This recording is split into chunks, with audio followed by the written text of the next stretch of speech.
The first time the girl saw her mother's face was in a photograph on a tombstone. Her mother died giving birth to her, so every year, her birthday was also the anniversary of her mother's death. Before she died, her mother had prepared 18 gifts, asking her husband to give them to their daughter on each birthday. One gift per year, from teddy bears to pop-up books to bicycles. Each one was beautiful, but the girl grew more and more unhappy. She didn't want any gifts. She just wanted her mom back. Even this year's expensive piano didn't interest her at all. Today was her 18th birthday. This meant her mother's final gift, and a big birthday party awaited her. But she felt utterly exhausted and refused to attend. So she walked alone down the street. She randomly flagged down a stranger's car and followed the man inside to a bar. But it turned out Nick was her father's friend. When he learned Annie had run away, he immediately wanted to call her dad. Annie quickly left the bar and fled to the roadside. She was accidentally hit by an oncoming car. Rain began pouring from the sky. A woman stepped out of the car. In her daze, Annie saw this woman looked exactly like her deceased mother. Annie stared at her in shock. The woman helped her into the car,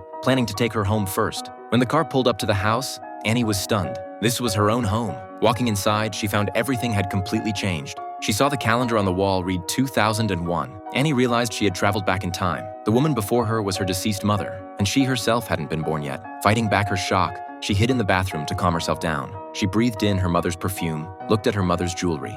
Every trace her mother left in this room brought a warmth she'd never felt in 18 years. Then she met her father when he was young. With long hair and athletic clothes, he was more charming than the uptight father she remembered. The couple asked Annie for her address, wanting to take her home. Annie had to lie, saying her mother was sick in the hospital and her father was traveling far away. Seeing how pitiful Annie seemed, they could only let her stay temporarily. That night, Annie found medical records in a drawer. Her mother already had cancer at this time, but was hiding it from her father. Annie's mother knew she didn't have much time left. She planned to prepare 18 gifts for her unborn daughter and asked Annie to help her choose. At the music store, her mother fell in love with a piano. Annie quickly discouraged her, saying piano was too hard to learn, and recommended drums instead. After thinking it over, her mother agreed to switch to drums. This made Annie very excited. Soon, her father threw her mother a wedding ceremony. But after the laughter and joy, her mother's condition worsened.